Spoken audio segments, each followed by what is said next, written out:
इस वक्त बड़ी खबर आ रही है पुणे से। पुणे में केंद्रीय मंत्री नितिन गडकरी की चुनावी सभा में उस वक्त अफरा तफरी मच गई जब एक शख्स ने उन पर जूता फेंकने की कोशिश की। ये वाकया पुणे के कोट दुर्ग में हुआ, जहां नितिन गडकरी की रैली थी। सभा स्थल की ओर बढ़ रहे गडकरी पर जिस शख्स ने जूता फेंकने की कोशिश की वो भीड़ में ठीक उनके पीछे चल रहा था।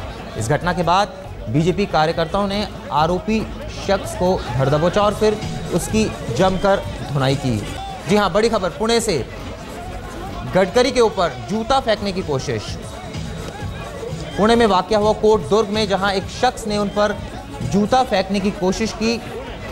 उसके बाद कार्यकर्ताओं ने जो वहां मौजूद थे उन्होंने उस शख्स को पकड़ लिया और उसके बाद उसकी जमकर धुनाई की गई। पुणे की घटना, कोट दुर्ग में नितिन गडकरी को जूता मारने की कोशिश। ज्यादा जानकारी के लिए बात करते हैं अपने संवाददाता पंकज खेलकर से, जो पुणे से सीधा हमारे साथ जुड़ गए। जी पंकज, कौन था ये शख्स और इसकी मंशा क्या थी? देखिए, ये शख्स अभी कहा जा रहा है कि जो भारतीय जनता पार्टी के जो कार्यकर्ता है उनका ये दावा है कि ये शराब पिया हुआ था, नशे में था, और जैसे ही नितिन गडकरी और बाकी जो बड़े कार्यकर्ता है, जो लीडर है भाजपा के पुणे के, जैसे संदीप खेड़कर नितिन गडकरी के साथ ही चल रहे थे, उस वक्त ये शख्स बिल्कुल उनके पास से उसने 2 दफे ये कोशिश की नितिन गडकरी जो केंद्रीय मंत्री है उन्हें मारने की। और वो साफ जो भी हमें जो चित्र दिखाई देता है उसके अंदर आप देख सकते हो कि किस तरह से नितिन गडकरी के सर के ऊपर जो फूलों की पत्तियां हैं वो कैसी उड़ जाती है। कहीं ना कहीं उन्हें एक धक्का लगा है। पहली कोशिश नाकामयाब होने के बाद वो उस शख्स ने फिर एक बार नितिन गडकरी को मारने की कोशिश की, लेकिन तब तक जो सुरक्षा कर्मी है उन्होंने उस शख्स को धर दबोचा और उसके बाद उसकी पिटाई की गई और पुलिस की हिरासत में दिया गया। जो भाजपा के कार्यकर्ता है वो इसके ऊपर कुछ भी कहने को तैयार नहीं है कि ये शख्स कौन था या उसे नितिन गडकरी से गुस्सा क्यों था। पर जो देखने को मिला है कि ये शख्स उस जगह जहाँ पे कोथरूड में ये सभा का आयोजन किया गया था उस जगह काफी देर से बैठा हुआ था और काफी लोग नितिन गडकरी को सुनने के लिए बैठे थे, लेकिन नितिन गडकरी को आने में बहुत देर हो गई। तकरीबन 1.5 घंटा इस जगह पर पहुंचने में उन्हें देरी हो गई और उसके बाद जैसे वो डायस की तरफ चलते हुए जा रहे थे उस समय इस शख्स ने नितिन गडकरी के ऊपर अपना जूता फेंकने की कोशिश की। और ये देखने को मिलता है कि जो जूता है वो उस शख्स के हाथ से निकला नहीं है, उसने नितिन गडकरी बिल्कुल 1 या 2 फीट से ही ये मारने की कोशिश की, नहीं एक बार लेकिन 2 बार मारने की कोशिश की। तो सवाल तो ये भी खड़ा होता है कि ये शख्स को क्या गुस्सा गडकरी पर, एक, और नंबर 2 जो सुरक्षा कर्मी है वो क्या कर रहे थे, पुलिस क्या कर रही थी कि जो ऐसा शख्स पास में आकर नितिन गडकरी पर इस तरह से उसने मारने की कोशिश की। ये कुछ भी हो सकता है और ये मामला ये तो एक शख्स था जो कि चप्पल मारने की कोशिश की, यहाँ पर कुछ भी हो सकता है। पंकज, ये बताएं, कुछ पुलिस से जानकारी मिल पाई है कि ये शख्स कौन था? जैसा कि हालांकि आप बता रहे हैं कि अभी जो कार्यकर्ता हैं वो कुछ नहीं बता रहे, पुलिस ने कुछ बताया क्या? इसको डिटेन किया गया है, इससे क्या पूछताछ की गई है या फिर इसको छोड़ दिया गया है?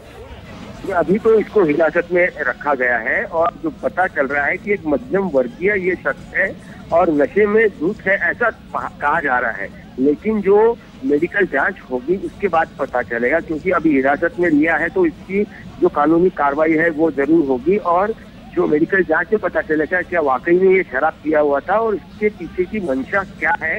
इस तरह से जो भी बर्ताव यहाँ पे हुआ है, जिस तरह से हमला हुआ है, इसकी मंशा क्या है वो जानने की कोशिश पुलिस अभी तक कुछ कह नहीं रही है, लेकिन जो भी जानकारी आएगी वो तुरंत बताई दी जाएगी। यहाँ पर उसे हिरासत में लिया गया है इतना ही कहा जा रहा है और नितिन गडकरी के साथ और बाकी भाजपा के जो कार्यकर्ता है वो इस मामले पर चुप्पी साधे हुए हैं।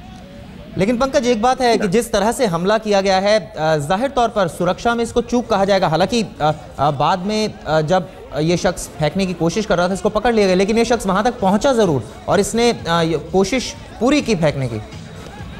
कोशिश यहाँ पर साफ दिखाई देती है वीडियो में कि इस शख्स ने बिल्कुल नजदीक में आकर मारने की कोशिश की है।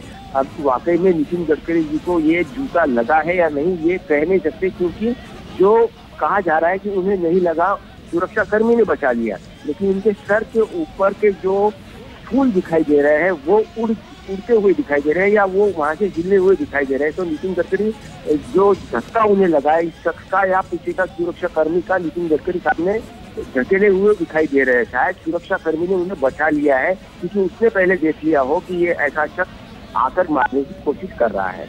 तो नितिन गडकरी पर इस तरह से हमला होना ही एक बड़ा सवाल खड़ा करता है सुरक्षा पर।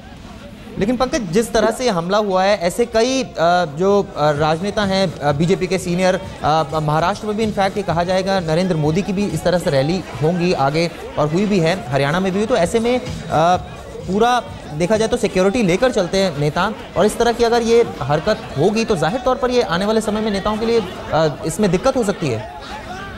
नेताओं के लिए जिस तरह से आज ये हमला हुआ है, तो आने वाले दिनों में जो कि 15-13 तारीख तक जो भी प्रचार चलेगा वहाँ पर सुरक्षा जरूर बढ़ा दी जाएगी। यहाँ पर पुलिस कर्मी या यहाँ अभी जो महाराष्ट्र शासन तो ले रहा, तो जो भी ये खासकर जो पुलिस है और चुनाव आयोग इस पर किस तरह से सुरक्षा बढ़ाने की बात होती है वो देखने वाली बात है। लेकिन जो भी अभी हुआ है उससे सुरक्षा पर सवाल खड़े हो गए हैं कि जो भी नेता है महाराष्ट्र में चुनाव प्रचार के लिए घूम रहे हैं उनकी सुरक्षा के लिए क्या कदम उठाए जाते हैं, ये देखने वाली बात है। जी पंकज, जाहिर तौर पर ऐसे में सुरक्षा पर ज़रूर सवाल खड़े होंगे, क्योंकि जिस तरह से ये हमला किया गया है, एक तरह से कहा जा सकता है कि सुरक्षा में चूक ज़रूर है, क्योंकि जो शख्स था वो काफ़ी पास आ गया था सुरक्षाकर्मी के। हालांकि सुरक्षाकर्मी ने समय रहते उसको पकड़ लिया, वरना वो जूता फेंक देता। हालांकि वहाँ तक पहुँचा ही अपने आप में सुरक्षा में चूक है। और निश्चित रूप से चूँकि हरियाणा में और महाराष्ट्र में जिस तरह से इलेक्शन हो रहे हैं, ऐसे में न केवल बीजेपी के बल्कि दूसरी पार्टीज़ के भी जो नेता हैं वो जाते हैं। हालांकि वो अपनी सिक्योरिटी के साथ ज़रूर जाते हैं, लेकिन ये कहा जाए कि सवाल ज़रूर खड़े होते हैं। जी पंकज, इस तमाम जानकारी के लिए आपका शुक्रिया।